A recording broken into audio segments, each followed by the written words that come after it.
The bullet punched through Senior Chief Prescott's shoulder plate and spun him into the rubble before his brain registered the sound. 3 more SEALs dropped for cover as the second shot sparked off the wall inches from Ramirez's skull. Somewhere in the burning compound, an enemy sniper had them pinned. Prescott's earpiece crackled with panic calls from his team, all asking the same question. Then a 4th shot echoed across the valley. But this one came from behind them. And when the enemy sniper's body tumbled from the minaret 600 meters away, Prescott's blood went cold. Because according to his roster, there was no friendly sniper in that position. The only person unaccounted for was the female liaison they had left at the staging area. 36 hours earlier, forward operating Base Hernandez sat quiet under the Iraqi sun. Sergeant First Class Tamara O'Yelleran stepped off the transport helicopter with her rifle case slung across her back and her orders folded in her cargo pocket. The FOB was small, a collection of reinforced tents and concrete barriers carved into the hillside 12 kilometers from the Syrian border. She had seen 100 bases just like it across 3 continents. They all smelled the same: diesel and dust, and the particular tension of men preparing for violence. A young petty officer met her on the landing pad.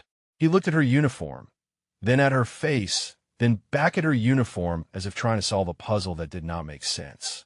"You the liaison?" he asked. Tamara nodded once. He jerked his thumb toward the largest tent. "Senior Chief Prescott is in the TOC. He's expecting you." The petty officer paused. "Sort of. Before we continue, drop a comment and let us know where you're watching from. Maybe you have witnessed courage like this in your own community or know someone who served." The Tactical Operations Center buzzed with activity when Tamara pushed through the flap. 8 men occupied the space, clustered around maps and monitors, their conversations dying one by one as they noticed her. She recognized the type immediately. Tier 1 operators, the kind who had seen enough combat to develop a particular stillness in their eyes, the kind who did not trust outsiders. Senior Chief Wade Prescott stood at the center table, a thick finger tracing routes across a satellite image. He was broad and weathered, with the permanent squint of someone who had spent too many years watching horizons for threats. When he looked up at Tamara, his expression flickered through surprise, confusion, and finally settled on something close to irritation. "You're the MARSOC liaison," he said. It was not a question. "Sergeant First Class O'Yelleran." Tamara kept her voice level. "I have been assigned to observe and report on joint operational procedures for this mission." "Observe and report," repeated a voice from behind her. Petty Officer First Class Kellerman leaned against the support beam, arms crossed. "So command sent us a clipboard." Laughter rippled through the tent. Tamara did not react. She had learned long ago that reaction was what they wanted. Instead, she studied the satellite imagery on the table, memorizing the compound layout, the approach vectors, the elevation markers.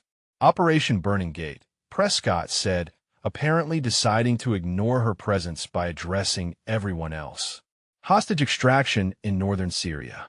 3 American contractors held by militia forces in this compound." He tapped the image. "We insert tomorrow night, breach and clear, extract the packages, exfil via helicopter." Simple. Nothing about the compound looked simple to Tamara. The terrain was broken and elevated, perfect sniper country. But she said nothing. "Your job," Prescott continued, finally looking at her, "is to stay out of the way. You will remain at the staging area with the Kurdish support element. You will observe. You will take notes. And when we get back, you will write your little report and go home. Clear?" "Crystal," Tamara said. She spent the next hour in the corner of the TOC, reviewing the intelligence package they grudgingly provided. The other operators moved around her like she was furniture, occasionally muttering jokes she was clearly meant to overhear. The clipboard, the tourist, command spy. But Tamara was not listening to them. She was studying the photographs of the target compound, and what she saw made her chest tighten. The terrain surrounding the main structure was riddled with elevated positions. Broken walls, a half-collapsed minaret, the skeletal frame of a bombed building to the north. Sniper hides, At least 6 potential positions that a trained eye would recognize instantly. She looked up at the SEALs planning their approach. None of them had mentioned Overwatch. None of them had discussed counter-sniper protocols. They did not see it. Later that evening, Tamara walked the perimeter of the FOB to clear her head. The sun was setting orange and red over the hills, and for a moment the war felt very far away. She found a young girl sitting outside the refugee processing tent, a Kurdish child no older than 8, watching the helicopters with wide eyes. Tamara sat beside her. The girl looked up, startled, then curious. "Are you a soldier?" the girl asked in broken English. "I am." The girl pointed at Tamara's rifle case. "What is that?" Tamara hesitated. "A tool," she said finally. "For protecting people." The girl nodded solemnly, as if this made perfect sense. Then she pointed at the water bottle on Tamara's belt and said nothing. Just pointed. Tamara understood. She unclipped the bottle and handed it over. The girl drank deeply, water spilling down her chin, and when she finished she smiled. "Thank you," the girl said. Tamara smiled back. It was the first time she had smiled in weeks. That night, alone in her transient quarters, Tamara opened her rifle case and began her ritual. Cleaning, adjusting, checking. Her hands moved with the precision of a surgeon, each motion practiced 10,000 times. And there, tucked into the foam lining of the case, was the photograph. A man in Marine sniper gear, grinning at the camera, holding up 2 fingers in a peace sign. Staff Sergeant Devin Whitlock. Her partner. Her friend. She touched the photograph once, then closed the case. Tomorrow she would watch from the staging area while the SEALs walked into that compound. She would observe and report, just like they wanted. Or she would do what Devin would have done, what he had always done. She would find high ground, set up her scope, and make sure nobody died because the operators were too arrogant to look up. Tamara pulled the intelligence photographs from her pack and spread them across her cot. She studied each one again, marking the sniper hides in her mind. 6 positions, maybe 7. If the enemy had anyone competent, they would use every single one. Then she saw it. In the corner of photograph 3, barely visible in the shadows of the bomb building, a shape that did not belong. She held the image closer. Her heart began to pound. A rifle barrel, positioned, waiting. Someone was already there. Someone was expecting them. And none of the SEALs had any idea. Tamara did not sleep. She spent the hours before dawn memorizing every shadow in those photographs, every angle where a shooter could hide. By the time the FOB stirred to life, she had counted 7 confirmed positions and 3 more possibles. 10 places where death could be waiting. 10 places the SEALs had not bothered to check. She found Prescott in the mess tent, eating powdered eggs with the mechanical efficiency of a man who had long stopped tasting food. He did not look up when she approached. "Senior Chief," she said, "I need to discuss the approach to the compound." Prescott kept chewing. "No, you do not. There are elevated positions surrounding the target. Potential sniper hides. At least 7 that I can confirm from the imagery." Now Prescott looked up. His eyes were flat. "You are an observer, Sergeant, not a tactical advisor. If I wanted input from MARSOC, I would have requested an operator. Instead, they sent me a woman with a clipboard and orders to watch. So watch." Kellerman appeared at Prescott's shoulder, coffee in hand. "Problem here, Senior?" "No problem," Prescott said. The liaison was just leaving. Tamara held his gaze for a long moment. She could push. She could pull rank through JSOC channels. She could make calls and create friction and force them to listen. But she had learned something in 15 years of service. Men like Prescott did not listen to words. They only understood results. "Understood," she said and walked away. The insertion came at 0200. 2 helicopters carrying the SEAL element lifted off from FOB Hernandez and banked north toward Syria. Tamara watched them go from the landing pad, her rifle case at her feet. The Kurdish liaison officer, a weathered commander named Barzan, stood beside her. "They did not take you," Barzan observed. "They did not." Barzan made a sound that might have been a laugh. "Americans, always so certain they know everything." He glanced at her rifle case. "You are a sniper." It was not a question. Tamara nodded. I have heard stories, Barzan said, of a woman shooter. They say she killed a man at nearly 3,000 meters in Afghanistan. They say the Taliban called her the Ghost. Tamara said nothing. Barzan smiled. They say many things. Some are even true. He pointed toward the northern hills. There is a ridge 4 kilometers from the compound. Good sight lines. My men can take you there, if you wish to observe more closely. The staging area was supposed to be 12 kilometers out. Safe. Removed. Exactly where Prescott wanted her. Tamara picked up her rifle case. The ridge was perfect. Tamara set up her position in the hollow of a rock formation, invisible from below, with clear lines of sight to the compound nearly 4 kilometers away.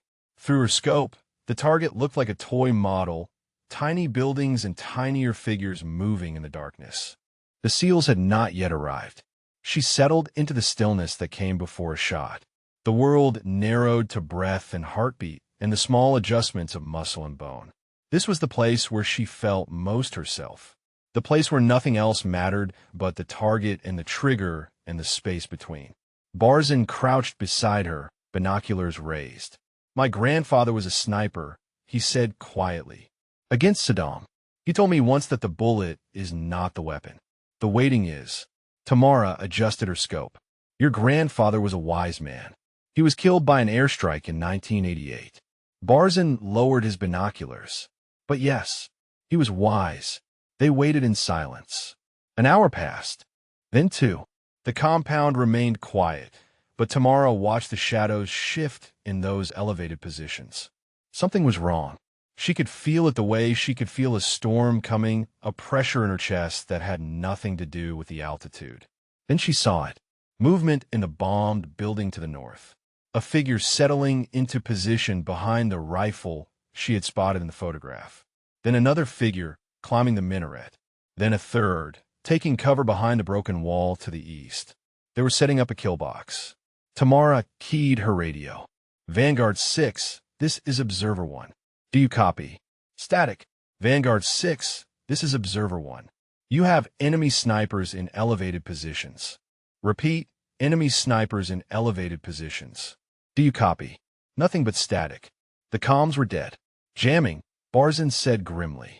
Sophisticated. Tamara's mind raced. The SEALs were minutes from walking into an ambush, and she had no way to warn them. She could fire a warning shot, but that would give away her position and accomplish nothing. She could try to reach them physically, but 4 kilometers through hostile territory would take too long. Or she could do what she had been trained to do. She settled her eye against the scope. The first enemy sniper was 2,300 meters away, positioned in the minaret with a clear line of fire on the compound entrance. His rifle was already aimed at the breach point. Tamara exhaled slowly. Her finger found the trigger. She thought of Devon, his face in that photograph. His grin, the way he used to hum off-key while they waited for targets.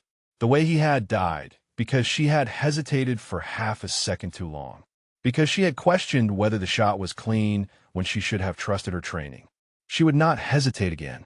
The SEALs appeared on the perimeter, shadows moving through shadows. The enemy sniper in the minaret shifted, tracking them. His finger moved to his trigger. Tamara fired. The shot crossed 2,300 meters of darkness in just over 3 seconds. The enemy sniper jerked once and went still. The SEALs froze below, confused by the distant report. They did not know what had happened. They could not know. All they knew was that somewhere in the night, a rifle had spoken. Then the second enemy sniper opened fire. The world erupted into chaos. Muzzle flashes lit the compound as the ambush sprung. Tamara was already moving her scope, finding the second shooter in a bombed building. 1,200 meters. An easier shot. She fired again. The second sniper dropped. Below, the SEALs scrambled for cover, taking fire from multiple directions. Prescott was barking orders, trying to regain control of a situation that had already spiraled. 2 of his men were down. Tamara could not tell if they were dead or wounded. A third sniper emerged on the eastern wall. Tamara adjusted, calculated, fired. The third sniper fell. For a moment, the gunfire slackened. The SEALs used the opening to advance, pushing toward the main building. They still did not know who was helping them. They still did not know she was here. Barzan lowered his binoculars. His face was pale. 3 shots, he said. 3 kills. At those distances, Tamara was already scanning for the next threat. She found the 4th sniper repositioning behind a burned-out vehicle, trying to flank the SEAL position. Somewhere in that compound, commanding those snipers, was the man who had killed Devon. She could feel his presence like a cold hand on her spine. And she knew, with absolute certainty, that before this night was over, one of them would die. The 4th sniper never saw it coming. Tamara's bullet caught him mid-stride as he repositioned behind the burned vehicle, and he crumpled like a puppet with cut strings. For shots. For kills. The SEALs below had no idea they were being protected by an angel they had dismissed as a clipboard carrier. Tamara swept her scope across the compound, searching for more threats. The chaos below was beginning to organize itself. Prescott had rallied his team behind a concrete barrier, and she could see him gesturing commands with sharp, precise movements. 2 SEALs were down, but moving, wounded but alive. The rest were returning fire at enemies she could not see from her angle. Then her scope passed over the minaret, and she froze. Someone was watching her. Not the dead sniper she had killed minutes ago. Someone else. A figure in the shadows of the minaret's lower level, barely visible through a narrow window. She could not see his face, but she could see the glint of glass. Binoculars, or a scope. He was looking directly at her position. Tamara's heart hammered against her ribs. She had been careful. She had chosen her position well, used the rock formation for concealment, fired from shadow. But somehow, someone had spotted her. She forced herself to remain still. Movement would confirm her location.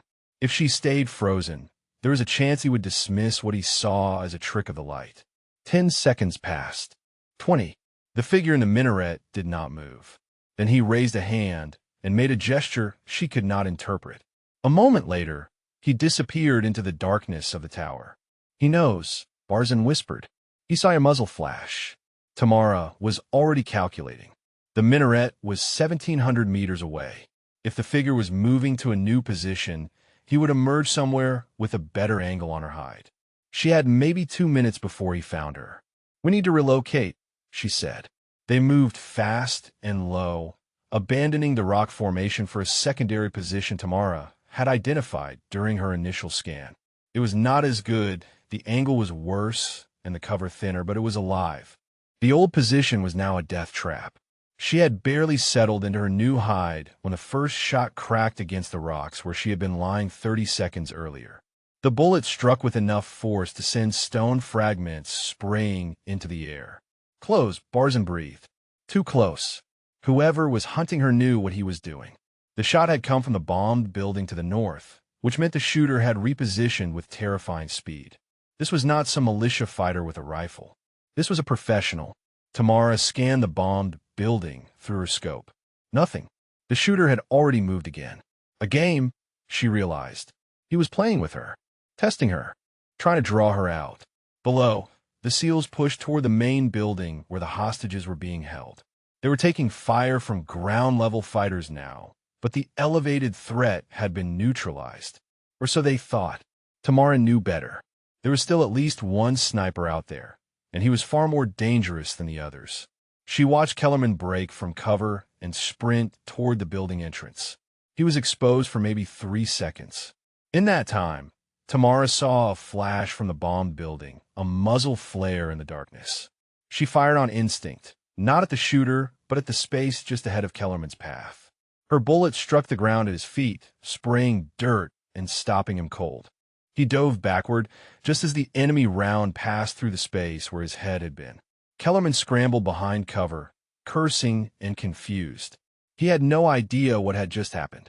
He did not know that 2 bullets had been fired in that moment. One meant to kill him, and one meant to save him. Tamara shifted her scope back to the bomb building. Still nothing. The enemy sniper had vanished again. "Who is this?" she muttered. Barzan was pale.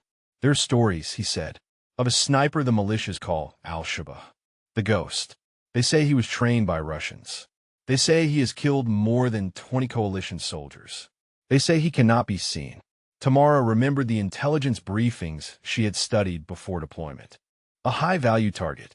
A sniper responsible for dozens of deaths across Syria and Iraq. No confirmed photographs. No verified identity. Just a growing list of bodies and a legend that spread through whispered warnings. And then she remembered something else. A video that had circulated through Special Operations channels 18 months ago. Helmet camera footage from a Marine patrol that had been ambushed near Mosul. The footage showed a sniper round striking a Marine scout sniper in the chest. The Marine had fallen, and the camera had captured his final moments as his partner screamed for a medic. The Marine who died was Staff Sergeant Devin Whitlock. Her hands trembled against her rifle. Just for a moment. Then they went still. He was here. The man who killed Devin was here, in that compound, hunting her the same way he had hunted her partner. And he was good. Better than anyone she had faced before. But she was good too. Tamara settled her breathing and began to hunt. The next 20 minutes were a deadly dance. She would spot movement, fire, and relocate before the return shot came. Twice she came within inches of death, bullets cracking past her head as she rolled into new cover. The ghost was hurting her, she realized, pushing her toward worse and worse positions while he maintained the advantage. Below, the SEALs had breached the main building. She could hear the muffled sounds of gunfire inside, the sharp reports of close-quarters combat. The hostages were in there somewhere. The mission was reaching its critical point, and she was pinned down by a ghost. Barzan touched her arm. There, he said, pointing. Tamara looked. In the bombed building, just for an instant, a shadow crossed a gap in the rubble. She caught a glimpse of a face, scarred and angular, with eyes that seemed to absorb light rather than reflect it. And on his forearm, visible for just a heartbeat, a tattoo of a coiled serpent. She knew that tattoo. She had seen it in the footage of Devin's death, on the arm that had steadied the rifle that killed him. Tamara centered her crosshairs on the gap in the rubble and waited. He would show himself again. They always did. And when he did, she would end this. But the shadows remained empty, and somewhere in the darkness, the ghost was smiling. Patience was the first lesson Devin had taught her. They had been lying in a hide site in Afghanistan, watching a compound for 16 hours without a single target appearing. Tamara had been young then, restless, eager to prove herself in a world that kept telling her she did not belong. You want to move, Devin had said without taking his eye from his scope. I can feel it. You are vibrating like a plucked string. We have been here forever, she had replied. Devin had smiled. Forever is a concept invented by people who have never had to wait for a shot. A sniper does not measure time. A sniper measures opportunity. And opportunity comes to those who are still when stillness is required. Now, 15 years later, Tamara lay motionless in her hide and remembered those words. The ghost had not shown himself in nearly 10 minutes. The compound below had gone quiet, the sounds of combat replaced by the tense silence of a battle paused. The SEALs were inside the main building. The hostages were either rescued or dead. And somewhere in the bombed structure to the north, a killer was waiting for her to make a mistake. She would not make a mistake. Barzan had gone still beside her, understanding without being told that movement now meant death. The Kurdish commander had survived decades of war by knowing when to fight and when to freeze. This was a freezing moment. Tamara's scope swept the bombed building in slow, methodical arcs. She studied every shadow, every gap in the rubble, every angle where a rifle could be positioned. The ghost was there. She knew it. She could feel his presence like heat from fire. Then she saw it. Not the man himself, but his mistake. A tiny thing. A piece of fabric caught on a twisted piece of rebar, fluttering in the night breeze. It had not been there before. The fabric was dark, almost invisible, but it moved in a rhythm that did not match the wind. Breathing. Someone was breathing behind that pile of rubble, and their ghillie suit had snagged on the metal. Tamara adjusted her aim. The shot would be difficult. She could not see her target, only the fabric that betrayed his position. She would have to calculate the angle, estimate his posture, and fire through 18 inches of concrete debris to reach him. It was the kind of shot that instructors said was impossible. But Tamara had made impossible shots before. She exhaled slowly, letting her heart rate drop. Her finger found the trigger. She began the squeeze. And then the ghost moved. He burst from cover like a shadow come to life, sprinting across the rubble toward a new position. Tamara adjusted and fired, but he was already gone, her bullet sparking off stone where he had been a heartbeat earlier. She had missed. No, she had been baited. The fabric was a decoy. He had wanted her to fire, wanted to see her muzzle flash, wanted to confirm her exact position. She rolled left as the return shot cracked through the space where her head had been. Stone exploded inches from her face. She kept rolling, tumbling down a shallow depression in the rocks, putting solid earth between herself and the enemy rifle. Barzin slid down beside her, breathing hard. He is good. He is better than good. Tamara checked her rifle for damage. He knew I would spot the decoy. He knew I would take the shot. He has been planning this for hours. Maybe longer, Barzin said grimly. Maybe he's been planning this since before you arrived. The thought chilled her. Intelligence leaks. The jammed communications. The perfectly positioned sniper network. None of this was coincidence. Someone had known the SEALs were coming, and someone had prepared a killing ground for them. But why would the ghost care about a SEAL team? He could have ambushed any patrol, any convoy, any of the dozens of targets that presented themselves in this war. Why this mission? Why this compound? Unless it was not about the SEALs at all. Unless it was about her. Tamara pushed the thought aside. She could not afford distraction. The ghost was still out there, still hunting, and she had just given away her position. She needed to move. They crawled through the rocks for 50 meters before Tamara found a new hide, a shallow crevice beneath an overhang that provided cover from above. It was not ideal, her field of fire was limited, but it was survivable. She settled in and raised her scope. The compound had changed. The SEALs were emerging from a main building, 3 figures in tactical gear supporting 2 stumbling civilians. The hostages, they were alive. The mission was succeeding. But Prescott was limping, and 2 of his men were being carried by their teammates. The ambush had taken its toll. For SEALs wounded, maybe more. If the ghost had not been distracted by hunting her, the casualties would have been far worse. Movement in the minaret caught her eye. A 5th sniper, one she had not seen before, was taking position with a clear line of fire on the extraction point. The SEALs would have to cross open ground to reach the helicopter landing zone. They would be completely exposed. Tamara shifted her aim. The new sniper was 1,900 meters away, partially concealed behind the minaret's stone railing. A difficult shot, but manageable. She centered her crosshairs, accounted for wind and elevation, and began her breathing ritual. Then she felt it, a presence behind her, the displacement of air, the whisper of fabric against stone. She spun, drawing her sidearm, and found herself staring at empty darkness. Nothing, no one, but the feeling remained, a crawling sensation on the back of her neck that told her she was being watched. The ghost was close, closer than she had realized. He had used her focus on the 5th sniper to close the distance. Tamara made a decision. She could not fight a war on 2 fronts. The 5th sniper would kill SEALs in the next 2 minutes. The ghost might kill her in the next 2 seconds. But might was not certainty, and the men below were definitely going to die if she did not act.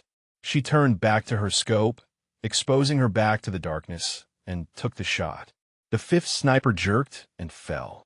She waited for the bullet that would end her life. It did not come. Instead, a voice drifted from the shadows behind her, soft and cold, and touched with an accent she could not place. Impressive, the voice said. Devin always said you were the better shot.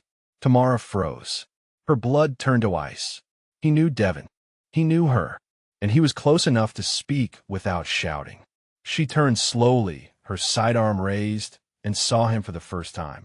The ghost stood 20 meters away, his rifle lowered, his scarred face twisted into something that might have been a smile. The serpent tattoo coiled on his forearm, visible even in the darkness. You have been chasing me for 18 months, he said. I thought it only fair to let you catch up. Tamara's finger tightened on her trigger. 1 shot. 1 kill. She could end this now, but the ghost did not raise his weapon. He simply watched her with those light-absorbing eyes, waiting, and that was when she understood. He was not afraid of her. He had never been afraid of her. This was not a hunt. This was an invitation. Tamara kept her sidearm leveled at the ghost's chest. 20 meters. An easy shot with a pistol, even in darkness. She could end this right now, avenge Devon, and disappear into the night before anyone knew what had happened. But her finger would not move. You hesitate, the ghost said, just like you hesitated in Mosul. Do you remember? You had me in your scope for almost 3 seconds before Devon pushed you aside to take the shot himself. 3 seconds.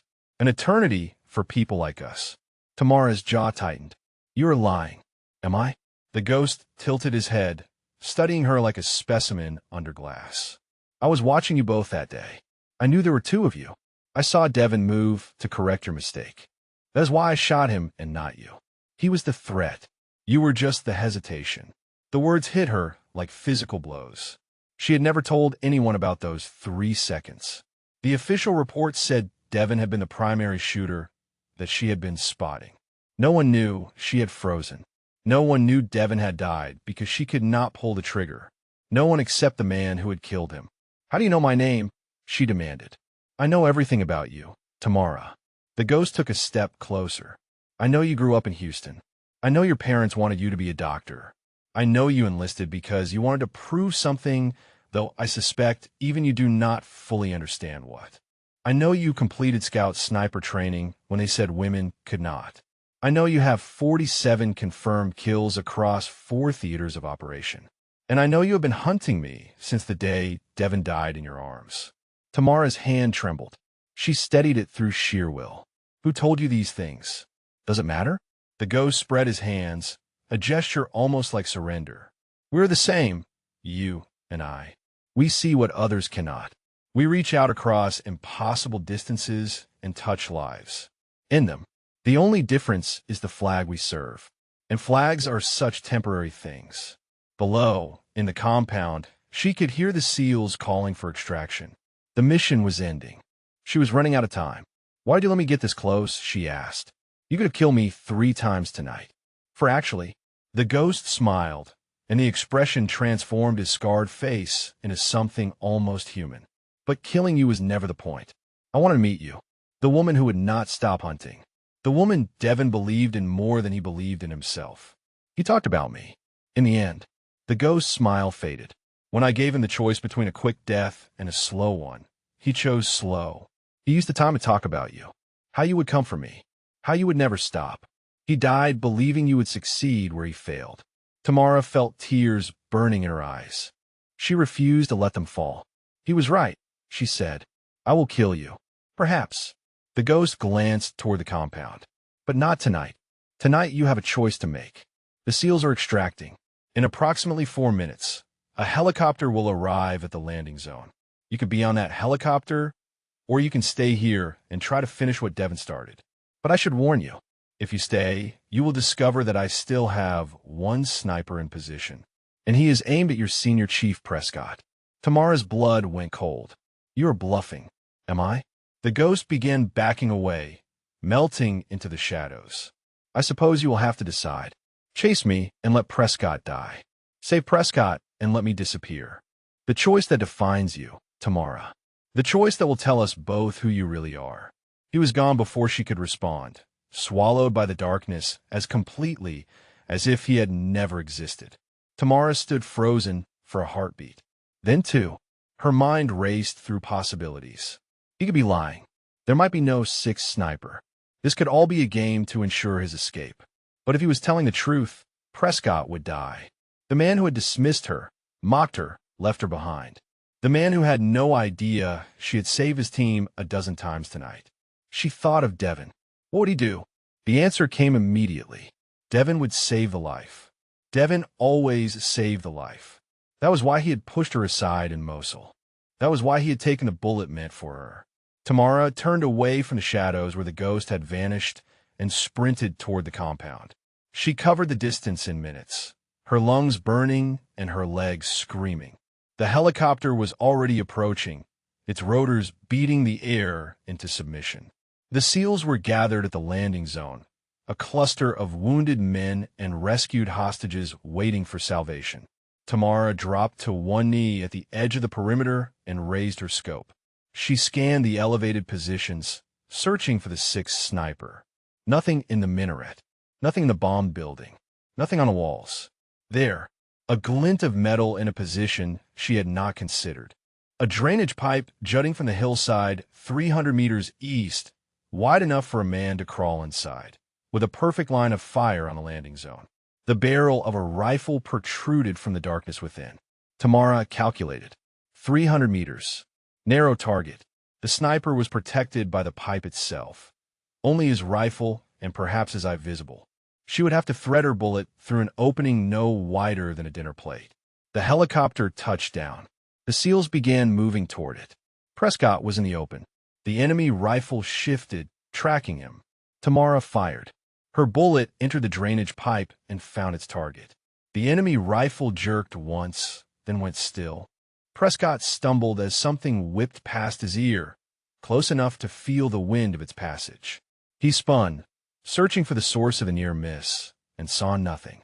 The bullet that had almost killed him was already buried in the dirt behind him. The bullet that had saved him was already cooling in a dead man's skull. He would never know how close he had come. None of them would. Tamara lowered her rifle and watched the helicopter lift off, carrying the SEALs and the hostages to safety. The mission was complete. The team was alive, and the ghost was gone.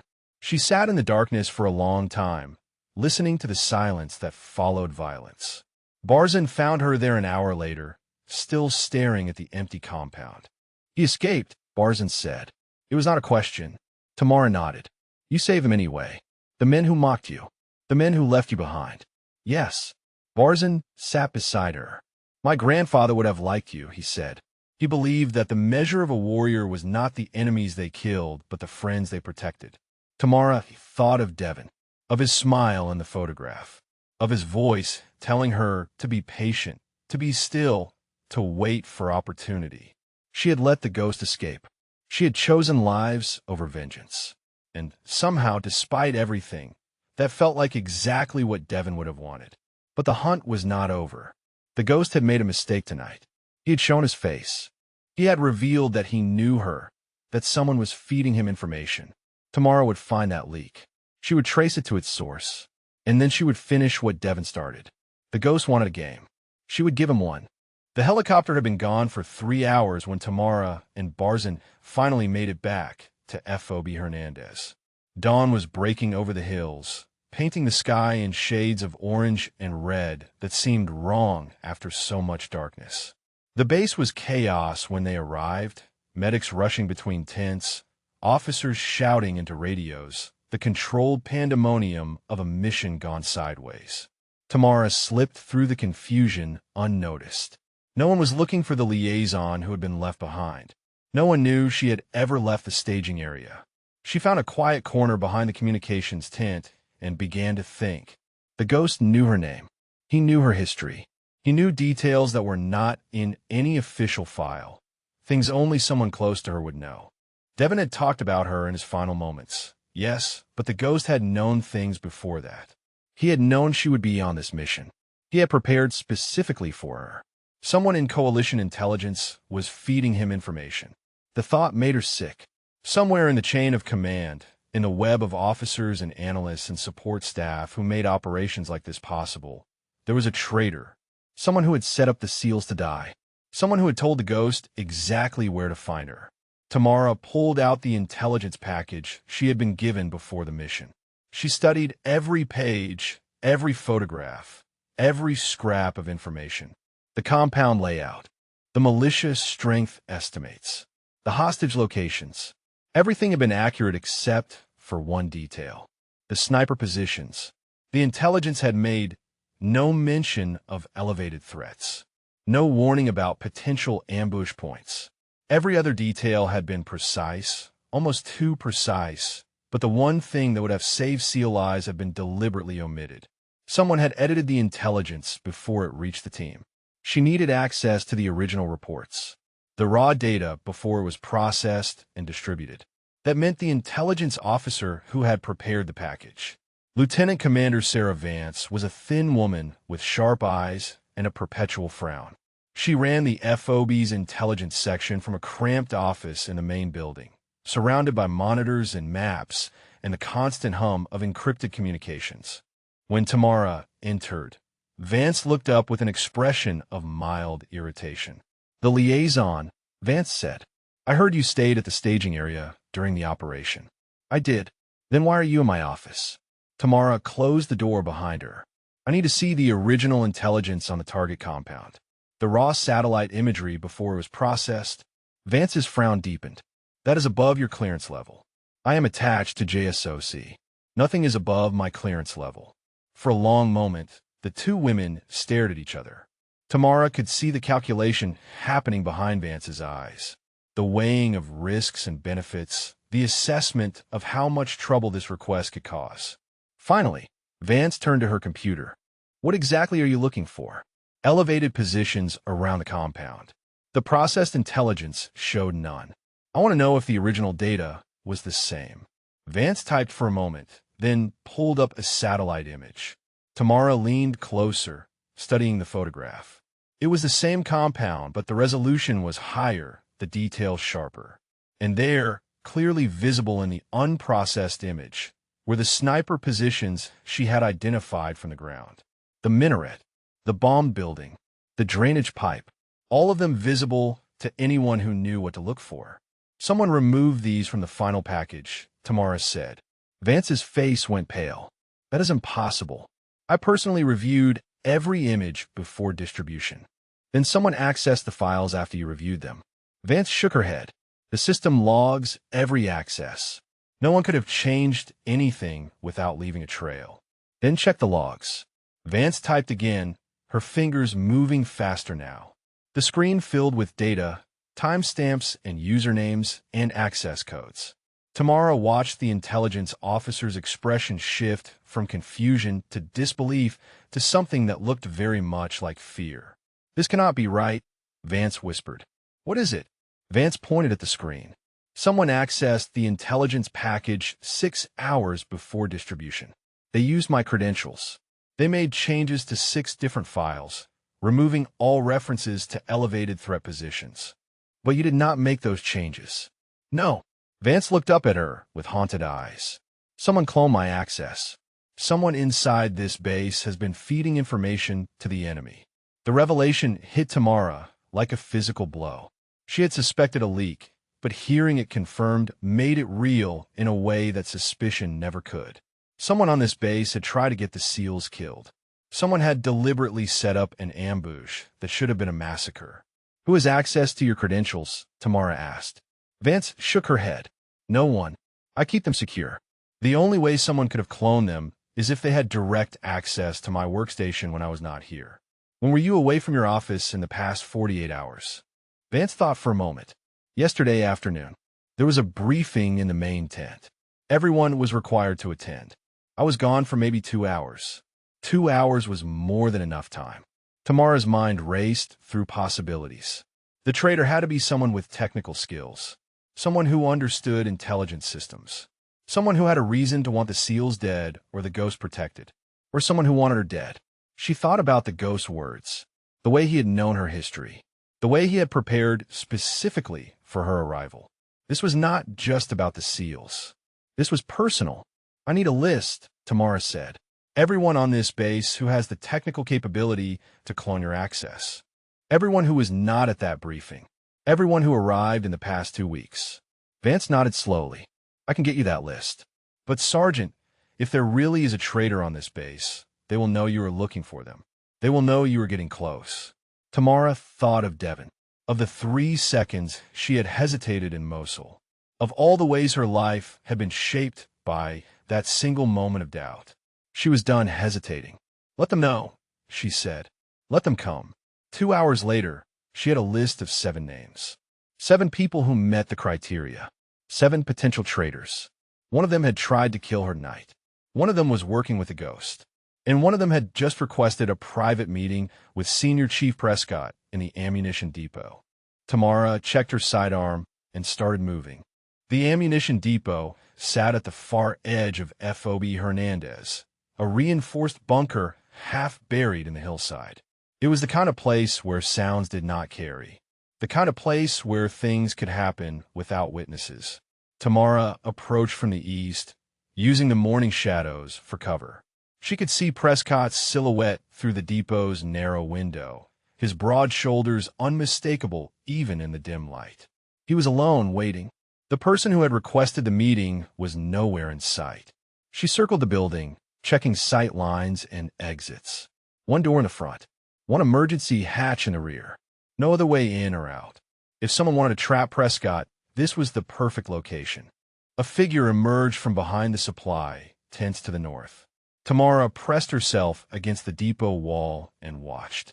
The figure moved with purpose, heading directly for the bunker's main entrance. As it passed through a shaft of sunlight, she caught a glimpse of the face. Petty Officer First Class Kellerman. Tamara's heart stuttered. Kellerman was on her list of 7 suspects. He had the technical background, having served in signals intelligence before transferring to the SEAL teams. He had been away from the briefing yesterday, claiming he needed to check equipment, and he had been the most vocal about wanting her left behind. But he was also one of Prescott's most trusted men, a 15-year veteran with commendations for valor. The idea that he could be a traitor seemed impossible. Then again, the best traitors always did. Kellerman entered the depot. The door closed behind him. Tamara moved to the narrow window and listened. "You wanted to see me," Prescott's voice said. "This could not wait until debriefing?" "No, Senior. It could not." Kellerman's tone was strange, tight with something that might have been fear or might have been anticipation. "There is something you need to know about the mission, about what really happened out there." "I know what happened. We walked into an ambush. We lost men. We completed the objective anyway." "That is not what I mean." Kellerman paused. "Someone was helping us. Someone was taking out the snipers before they could hit us. I saw it, Senior. I watched a bullet hit the ground in front of me and stop me cold. Half a second later, another round passed right through where my head would have been." Prescott was silent for a moment. "You're saying we had Overwatch. I'm saying someone was out there protecting us. Someone who was not supposed to be there. Someone who saved my life." Tamara felt something shift in her chest. Kellerman was not here to betray Prescott. He was here to tell him the truth. She had been wrong. But if Kellerman was not the traitor, then who had requested this meeting? Who had used his name to lure Prescott to this isolated location? A sound behind her. The softest whisper of a boot on gravel. Tamara spun, her hand going to her sidearm, but she was too slow. Something hard struck the side of her head, and the world exploded into stars. She hit the ground face first, her vision swimming. A boot pressed in her back, pinning her down. Hands grabbed her wrists and zip-tied them behind her. "I was hoping you would come," a voice said above her. It was a voice she did not recognize, flat and professional and utterly without emotion. "The ghost said you would. He knows you better than you know yourself." Tamara blinked the stars away and tried to focus. The face above her was young, clean-shaven, with the bland features of someone designed to be forgotten. She had seen him on the base.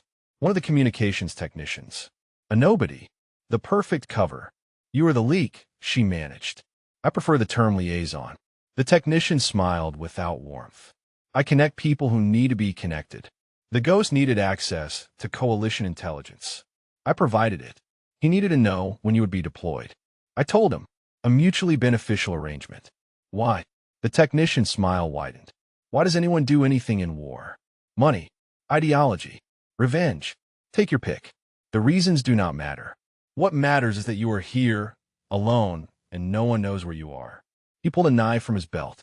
Inside the depot, Prescott and Kellerman continued their conversation, unaware of what was happening just meters away. "The ghost wanted you alive," the technician said. "But I think we both know that is not practical. You have already started digging. Vance will talk. The list will circulate. My window for escape is closing rapidly." He knelt beside her, the knife catching the morning light. "So I am afraid this is where your hunt ends, Sergeant O'Yellerin. Give my regards to Devin when you see him." Tamara closed her eyes. "Not in surrender. In focus. Her hands were bound behind her, but her fingers could still move. And during the fall, she had landed on her sidearm, pressing it against her hip. She twisted her body, rolling on her side. The technician lunged with the knife, but she was already moving, bringing her legs up and catching him in the chest with both boots.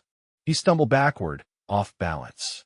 Tamara kept rolling, using the momentum to come up on her knees. Her bound hands found her sidearm, drew it from the holster, twisted it around at an impossible angle. She fired twice. The technician looked down at the holes in his chest with an expression of pure surprise. He opened his mouth to speak, but only blood came out. He collapsed into the dirt and did not move again. The depot door burst open. Prescott emerged with his weapon drawn, Kellerman right behind him. They swept the area, saw the dead technician, saw Tamara kneeling with her hands bound and her pistol still smoking. "What the hell?" Prescott breathed. Tamara let the sidearm drop. Her head was pounding, blood trickling down her temple from where she had been struck. "He was the leak," she said. "Coalition intelligence. He was feeding information to an enemy sniper network. He set up your team to die." Prescott stared at her, then at the body, then back at her. Kellerman moved first. He knelt beside her and cut the zip ties with his own knife. His hands were gentle, almost apologetic. "You were out there," he said quietly. "Last night. You were the one taking those shots."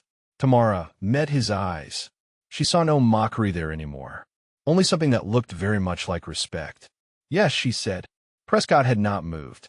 His face was unreadable, cycling through emotions too quickly to identify.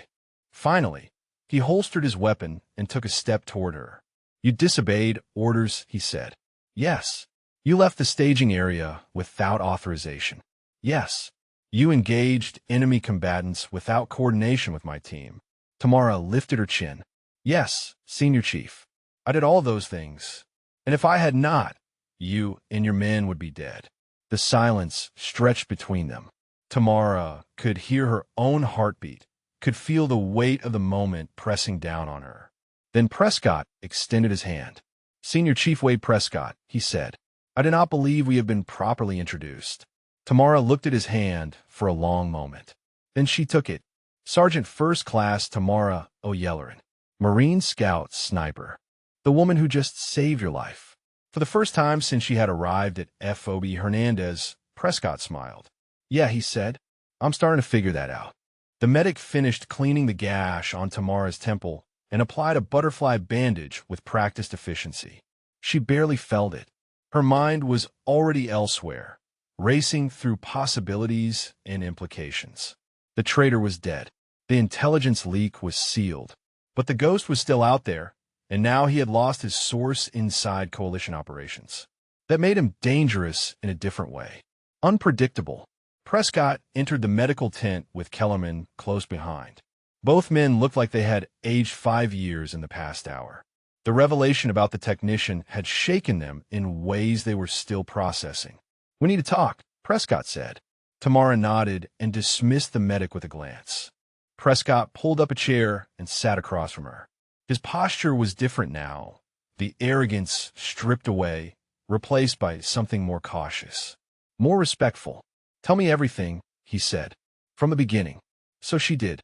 She told him about the intelligence photographs, about the sniper positions no one else had noticed.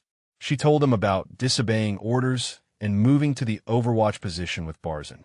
She told him about the 6 snipers she had killed, about the cat and mouse game with the ghost, about the choice she had made to save Prescott instead of pursuing her target. She told him about Devin. When she finished, the tent was silent. Kellerman stood by the entrance, his arms crossed, his expression unreadable. Prescott stared at the ground between his feet. "The ghost killed your partner," Prescott finally said, "and you let him go to save me." "I let him go to save the mission." Tamara kept her voice level. "You just happened to be part of it." Prescott almost smiled. "Fair enough." He stood and moved to the tent flap, staring out at the base beyond. The morning had turned to afternoon, and FOB Hernandez was slowly returning to normal operations. But nothing felt normal anymore. "The technician's body is being processed," Prescott said. His communications are being analyzed. If he was in contact with the ghost, there might be something we can use. There will be, Tamara said. The ghost is careful, but the technician was not. He was sloppy, arrogant. He thought he was untouchable. Kellerman spoke for the first time. You think we can find him? The ghost.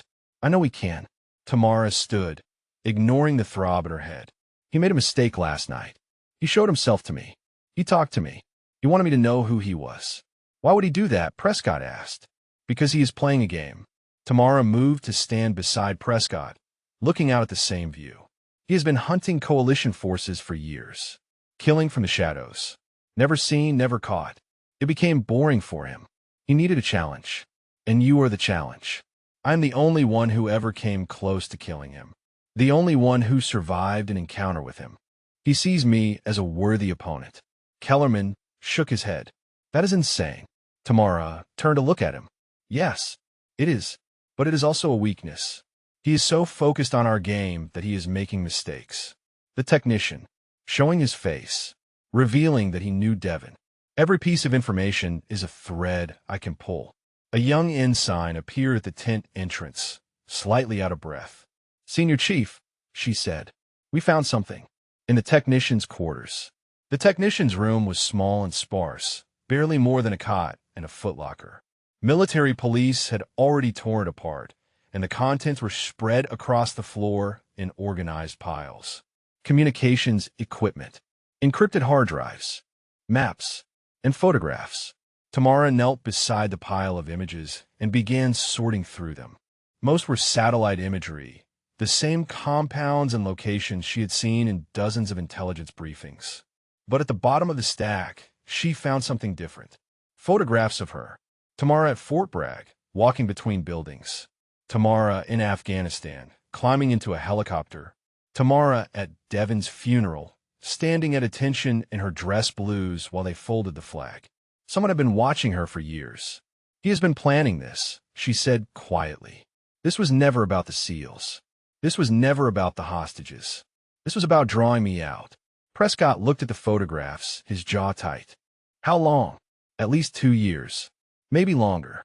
Tamara set down a photograph of herself in scout sniper training, young and eager and completely unaware that a monster was already watching.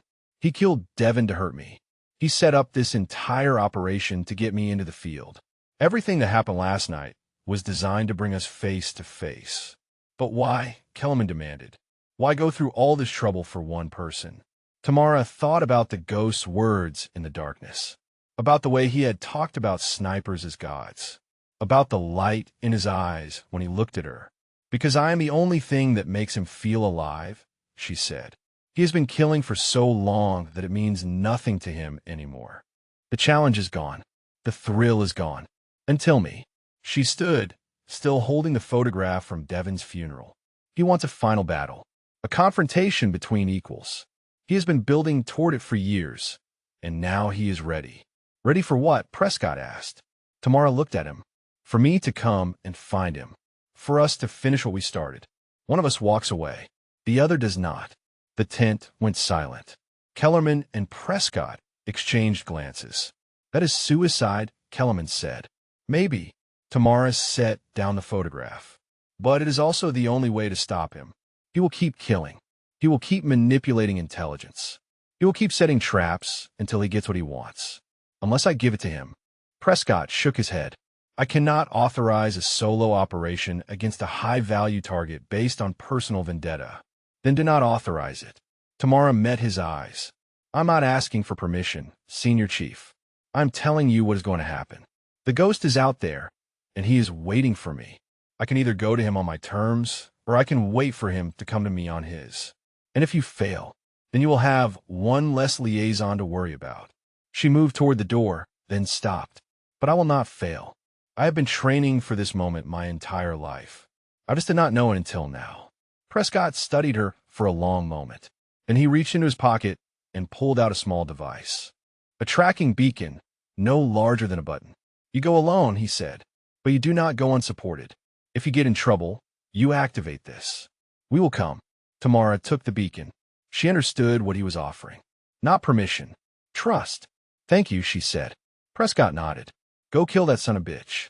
Tamara smiled. It was not a pleasant expression. That is the plan. The technicians' encrypted communications took 12 hours to crack.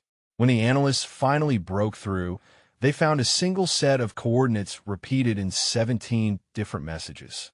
A location in the mountains of northern Syria, 40 kilometers from the nearest coalition presence. An abandoned monastery carved into the rock face. The perfect place for a ghost to hide. Tamara studied the satellite imagery until she had memorized every approach, every shadow, every potential ambush point. The monastery sat at the end of a narrow valley, accessible only by a single road that wound through hostile territory. Anyone approaching by vehicle would be visible for miles. Anyone approaching on foot would take days. She chose to approach on foot. Barzan provided 2 of his best men to guide her through Kurdish-controlled territory. They traveled at night, sleeping in caves during the day, avoiding the roads where militia patrols hunted for coalition targets. On the 3rd night, they reached the edge of the valley. "This is as far as we go," Barzan's man said. "Beyond here is no man's land."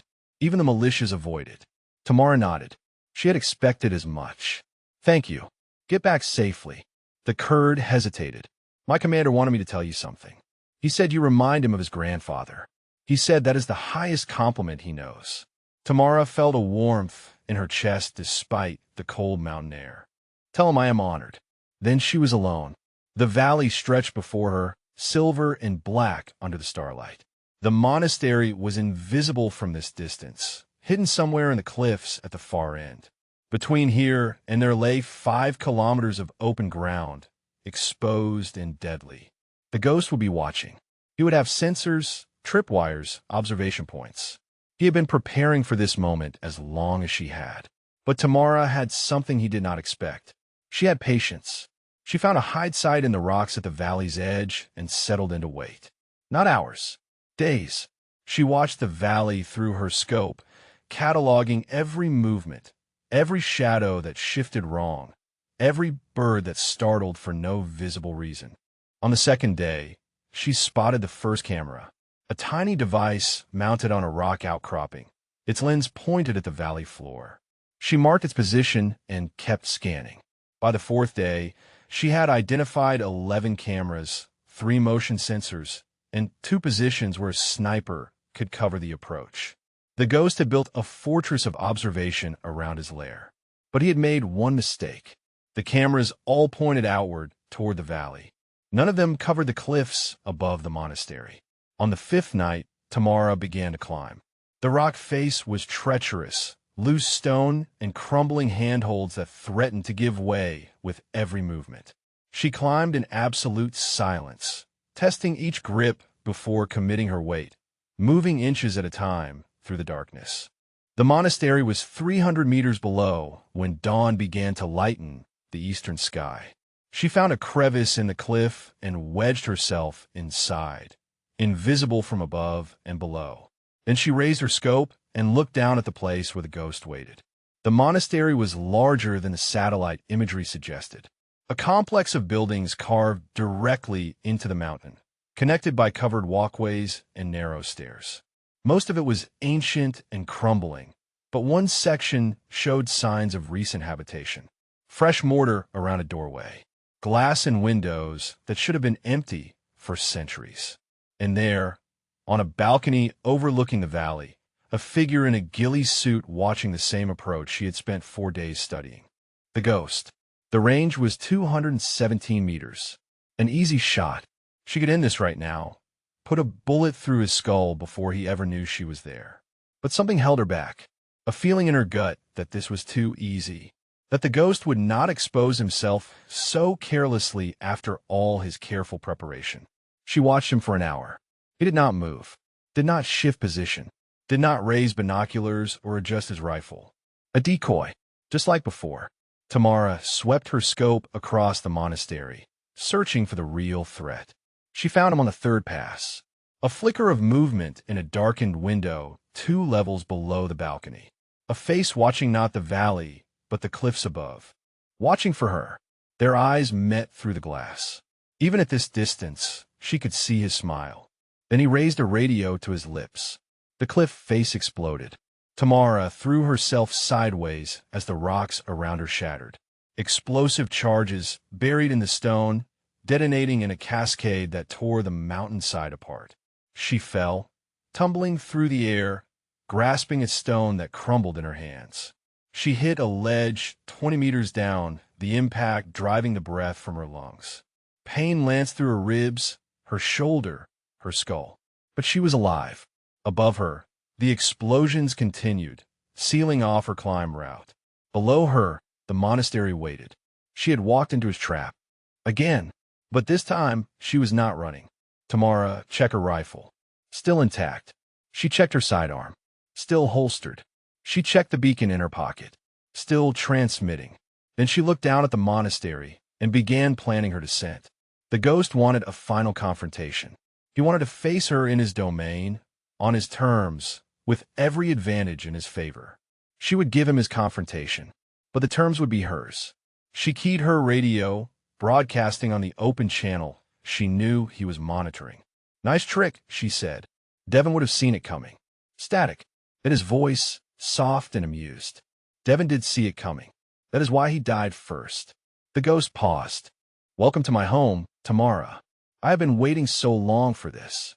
Tamara started climbing down toward the monastery. "Then stop waiting," she said. "I am coming for you." The descent took everything she had. Her ribs screamed with every movement, and her left shoulder had gone numb in a way that suggested damage she did not want to think about. Blood dripped from a gash on her forehead, clouding her vision in one eye. But she kept moving, finding handholds in the ancient stone, lowering herself toward the monastery one agonizing meter at a time. She reached a flat section of roof as the sun climbed over the mountains. The ghost would know exactly where she was. He had cameras everywhere, and she had given up any pretense of stealth when the cliff exploded. This was not about surprise anymore. This was about will. The roof access door was unlocked. An invitation. Tamara descended into darkness. The monastery's interior was a maze of narrow corridors and cramped chambers, centuries of construction layered on top of itself until the original design was lost. She moved through it slowly, rifle raised, clearing each corner before advancing. The air smelled of dust and old incense and something else. Gun oil. Fresh. She found the first body in what had once been a chapel. A militia fighter shot cleanly through the head.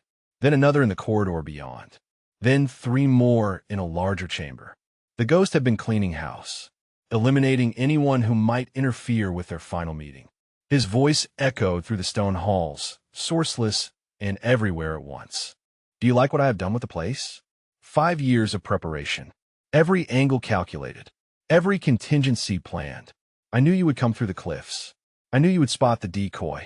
I knew exactly how you would move because I have studied you like scripture." Tamara said nothing. She kept moving, following the bodies like breadcrumbs. "Devon taught you well," the ghost continued. "But he also taught you his weaknesses. The hesitation, the doubt, the need to save everyone. It makes you predictable, Tamara. It makes you controllable." She found another body. This one was different. Not a militia fighter, but a man in civilian clothes, a European by the look of him. His hands were soft. A handler, perhaps. A contact from whatever intelligence service had helped create the ghost. More loose and tied off. The corridor opened into a vast chamber, the monastery's original sanctuary. Columns of carved stone rose to a vaulted ceiling lost in shadow. At the far end, where an altar had once stood, the ghost waited. He stood in a shaft of light from a high window, his rifle held loosely at his side. Without the ghillie suit, without the shadows, he looked almost ordinary. Medium height, lean build, a face that could disappear in any crowd if not for the scars that traced his jaw and the eyes that held no warmth at all. Finally, he said, "Face to face. Equals." Tamara stopped 30 meters away, her rifle aimed at his chest. "We are not equals." "No." The ghost tilted his head. "We have both killed more people than we can count. We have both spent years perfecting the art of death. We both live in the space between heartbeats, waiting for the perfect moment to end a life. I protect people. You murder them. The ghost smiled. Such a simple distinction. And yet here you are, hunting me across a continent, ready to kill me without trial or hesitation. Tell me, Tamara, when you pull that trigger, will you feel like a protector, or will you feel like me? Tamara's finger tightened on the trigger. She could end this now. One shot, one kill, the way she had been trained. But the ghost made no move to raise his weapon. He simply stood there, watching her with those empty eyes. You hesitate again, he said, just like Mosul, just like every moment that matters. Devon saw it in you. I see it in you, the flaw that makes you human. Devon believed in me. Devon died because of you. The ghost's smile faded. He took the shot you could not take. He paid the price for your weakness. And now you stand here, unable to avenge him because some part of you still doubts. Tamara's vision blurred. The blood from her forehead, the tears she would not let fall, the exhaustion of 5 days with almost no sleep. Her body was failing her. Her mind was fracturing under the weight of his words. But somewhere beneath the doubt, beneath the pain, a voice spoke clearly. Devon's voice. The measure of a sniper is not the enemies they kill. It is the friends they protect. She was not here for vengeance. She was here to stop a monster from killing anyone else. Devon had died to protect her. Now she would honor that sacrifice by protecting everyone the ghost would have killed if he lived. Tamara exhaled slowly. Her hand steadied. Her vision cleared. You are wrong about me, she said. I do not hesitate because I am weak. I hesitate because I make sure, because I take responsibility for every life I end. That is the difference between us. You kill because you can. I kill because I must. She pulled the trigger. The ghost moved faster than she thought possible. Her bullet caught him in the shoulder instead of the chest, spinning him sideways but not dropping him. He raised his own rifle as he fell, firing from the hip. Pain exploded in Tamara's side. She staggered but stayed upright, returning fire as she moved behind a column. Bullets chipped stone inches from her face. Then silence. She pressed her hand against her side and felt blood, warm and slick. The bullet had passed through cleanly, missing anything vital. Painful but not fatal. She could still fight. Impressive, the ghost's voice echoed through the chamber. He was moving too, his words bouncing off stone until she could not pinpoint his location. Perhaps I underestimated you after all. Tamara gritted her teeth and limped to a new position. The sanctuary had become a killing ground, 2 wounded predators circling each other in the darkness. Somewhere above, she heard the distant thump of helicopter rotors. Prescott. The beacon had worked. The ghost heard it too. His laugh echoed through the chamber. Your friend are coming, he said. How touching. But they will not arrive in time. One of us will be dead before they land. Tamara raised her rifle and stepped out from behind the column. Yes, she said. One of us will. They moved through the sanctuary like dancers in a deadly waltz, each seeking the angle that would end the other. Tamara's side burned with every step, blood soaking through her uniform and dripping onto the ancient stone floor. The ghost was wounded too, his left arm hanging useless, but he moved with the same predatory grace that had made him a legend. The helicopter sounds grew louder, then faded as the aircraft circled, searching for a place to land in the treacherous mountain terrain. Minutes. She had minutes at most before Prescott arrived. But the ghost was right. Minutes might as well be hours. She caught a glimpse of movement between the columns and fired. The bullet sparked off stone. A miss. The ghost returned fire, and she felt the round pass, close enough to tug at her sleeve. They were evenly matched, evenly wounded, evenly determined. This was never going to end with rifles. Tamara slung her weapon and drew her knife. The ghost saw what she was doing. For a moment, surprise flickered across his scarred face. Then he smiled and let his own rifle fall. Close quarters, he said. You continue to surprise me. They closed the distance between them, 2 broken bodies held together by will alone. The ghost struck first, a sweeping slash that Tamara barely deflected. She countered with a thrust toward his wounded shoulder, but he twisted away, using his injury to create an angle she did not expect. The fight was brutal and graceless. No technique. No finesse. Just two people trying to kill each other with sharpened steel while their bodies failed around them. The ghost caught her wrist and twisted. Tamara felt bones grind together, felt the knife slip from her fingers. He drove his elbow into her wounded side, and she screamed, dropping to one knee. He stood over her, knife raised. I wanted you to be better, he said. I wanted you to be worthy. But in the end, you were just another soldier. Just another body for my collection. Tamara looked up at him through a haze of pain. Blood filled her mouth. Her vision tunneled, but her hands still worked. She grabbed the knife she had dropped with her offhand and drove it upward into his thigh. The ghost howled and staggered backward. Tamara surged to her feet, following him, pressing the attack despite every nerve in her body, screaming for her to stop. They crashed through a rotted wooden door and tumbled down a short flight of stairs into a smaller chamber. An old crypt, lined with alcoves that held the bones of monks dead for centuries. Tamara landed on top, but the ghost bucked her off and rolled away. They came up facing each other, both gasping, both bleeding from a dozen wounds. The ghost's knife was gone, lost somewhere in the fall. He backed toward the far wall, his good hand pressed against the wound in his thigh. You should have taken a shot in Mosul, he said. Devon would still be alive. You would never have known I existed. You could have lived a normal life. There is no normal life. Tamara advanced on him, knife in hand. Not after what I have seen. Not after what I have done. But Devon knew that. He knew the cost. And he paid it so that I could be here, right now, ending you. The ghost's back hit the wall. Nowhere left to run. For the first time, Tamara saw fear in his eyes. Wait, he said. There is still so much I could tell you. The networks. The handlers. The people who created me. I have information that could save hundreds of lives.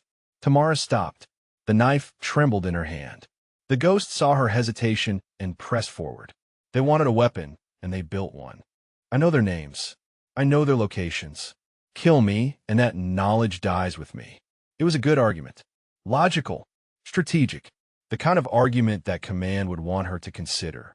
But Tamara was not thinking about Command. She was thinking about Devon. About the photograph in her rifle case. About the smile he would never smile again. Then I guess they will have to find another way, she said. She drove the knife into his chest. The ghost's eyes went wide. His mouth opened, but no words came. He slid down the wall, leaving a smear of blood on the ancient stone. Tamara knelt beside him, keeping the knife in place. Devon wanted me to tell you something, she said softly. He said you would understand when the time came. The ghost's lips moved.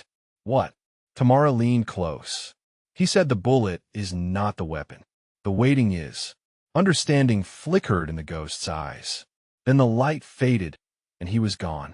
Tamara sat back against the opposite wall, the knife still buried in her enemy's chest. The helicopter sounds were directly overhead now, and she could hear boots pounding on stone somewhere above her. Prescott's voice echoed through the monastery. Oh, Yellerin, where are you? She tried to call out, but her voice would not come. The adrenaline was fading, and the full weight of her injuries crashed down on her like a wave. Footsteps on stairs. A flashlight beam cutting through the darkness. Then Kellerman was there, dropping to his knees beside her. I found her, he shouted back up the stairs. She is alive. Get the medic down here now. He looked at the ghost's body, at the knife in his chest, at Tamara slumped against the wall. You got him, Kellerman said quietly. Tamara managed a weak nod. Kellerman did something she did not expect. He took her hand and held it. Stay with me, he said. You do not get to die after all this. You hear me? You stay with me. Tamara squeezed his hand. She could feel herself fading, the darkness creeping in at the edges of her vision. But she could also feel something else. Something she had not felt since Devon died. Peace. The hunt was over. The ghost was dead. And somewhere, wherever snipers went when their war was finally done, Devon was smiling. 3 weeks later, Tamara stood before the memorial wall at Camp Lejeune. The wall was simple, black granite etched with names, hundreds of them, Marines who had given everything in service of something larger than themselves. Devon's name was there, carved into the stone alongside the others. Staff Sergeant Devon James Whitlock, Bidovidson, faithful Marine, true friend. Tamara reached into her pocket and pulled out the photograph. The one she had carried in her rifle case across 3 continents. Devin grinning at the camera, throwing up a peace sign, completely unaware that he had less than a year to live. She pressed the photograph against the cool stone. "I finished it," she said quietly. "The hunt. The ghost. All of it. He is gone now. He cannot hurt anyone else." The wind stirred the trees behind her. Somewhere on the base, a drill instructor was shouting at recruits. Life continued, indifferent to grief. "You were right about me," Tamara continued. "You always said I had something, that I just needed to trust it. I did not understand what you meant until I was standing over him with a knife in my hand. You taught me to wait, to be patient, to let the moment come to me instead of chasing it." She traced his name with her fingertip. "I miss you, Devin. Every day. But I'm not carrying you like a weight anymore. I am carrying you like a gift. Everything I am, everything I did, it is because you believed in me when I did not believe in myself." She stepped back and snapped to attention. A final salute to a fallen brother. "Goodbye," she said. "Until we meet again." Footsteps approached from behind. She did not need to turn to know who it was. Prescott stopped beside her, his hands clasped behind his back.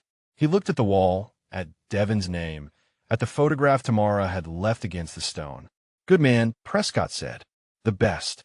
They stood in silence for a long moment. Then Prescott reached into his jacket and pulled out a small velvet box. "This came through official channels yesterday," he said. "Command wanted to do a ceremony, but I told them you would prefer something quieter." Tamara opened the box. Inside, nestled against black fabric, was a silver star. "For conspicuous gallantry and intrepidity in action," Prescott recited. "Sergeant First Class Tamara O'Yelleran distinguished herself by extraordinary heroism during Operation Burning Gate. Despite being excluded from the primary assault element, Sergeant O'Yelleran independently established an overwatch position and eliminated 6 enemy snipers who had ambushed coalition forces. Her actions directly saved the lives of 9 SEAL operators and ensured the successful rescue of 3 American hostages." Tamara stared at the medal. It felt strange in her hand, heavy with meaning she was not sure she deserved. "There is more," Prescott said. "Kellerman and I submitted supplementary testimony about the events at FOB Hernandez and the monastery. The intelligence you uncovered about the leak. The tracking and elimination of a high-value target responsible for over 20 coalition deaths.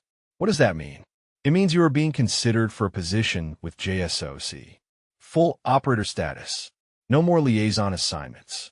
No more being left behind." Tamara looked up at him. Prescott's face was different than it had been 3 weeks ago. The arrogance was gone, replaced by something that looked almost like respect. "I was wrong about you," he said. "I let my assumptions blind me to what you were. What you are. That is on me, and I have to live with the fact that my prejudice almost got my team killed." "We all make mistakes," Tamara said. "Some mistakes are less forgivable than others." Prescott extended his hand. "But I'm hoping we can start over. Properly this time." Tamara took his hand. "Senior Chief Wade Prescott. Sergeant First Class Tamara O'Yelleran." She allowed herself a small smile. "Marine Scout Sniper." Prescott smiled back. "Damn right." They walked together toward the base's main buildings. The sun was setting, painting the sky in shades of orange and gold. It reminded Tamara of the sunrise over the Syrian mountains, the morning after the compound assault, when everything had changed. "What happened to Barzan?" she asked. Prescott glanced at her. "The Kurdish commander? He sent a message through channels. Said to tell you that his grandfather would be proud." Tamara felt warmth spread through her chest. She would have to find a way to thank him properly someday. They reached the briefing building, and Prescott held the door open for her. Inside, she could see Kellerman and several other SEALs gathered around a table. They looked up when she entered, and something remarkable happened. They stood, not at attention, not in mockery. They stood the way soldiers stand when someone they respect enters a room. Kellerman stepped forward. He looked uncomfortable, the way men often look when they are about to say something that cost them their pride. "I owe you an apology," he said. "More than one. I treated you like an outsider when you were the only reason I am still alive. That was wrong, and I am sorry." Tamara studied his face. The hostility that had been there 3 weeks ago was gone. In its place was something tentative and genuine. Apology accepted, she said. Kellerman nodded once, sharply. Then he did something unexpected. He smiled. Welcome to the team, he said. The other SEALs echoed the sentiment, voices overlapping in a chorus of acceptance. For the first time since she had arrived at FOB Hernandez, Tamara felt like she belonged. Prescott moved to the head of the table and pulled up a map on the wall screen. New mission briefing, he said. Joint operation between MARSOC and Naval Special Warfare. We have been requested specifically. Tamara took a seat at the table, surrounded by the men who had once dismissed her and now treated her as an equal. If you enjoyed this story, drop a comment and let us know your favorite part. Tell us about your favorite character, or if you have ever witnessed someone prove the doubters wrong. Prescott continued the briefing, outlining objectives and insertion points. But Tamara was only half listening. Her mind kept drifting to Devon, to the photograph she had left at the memorial wall, to the long road that had brought her here. She had started this journey as an outsider, a woman in a world that did not want her, a sniper haunted by hesitation and grief. Now she sat among warriors who had seen her at her worst and her best, who had watched her walk into hell and come back carrying the devil's head. She was still an outsider in many ways, still a woman in a world that was learning, slowly, to make room for her. But she was also something else now, something forged in fire and blood and the long patience of the hunt. She was the woman who had killed the ghost. And the next time someone asked who took that shot, everyone would know the answer.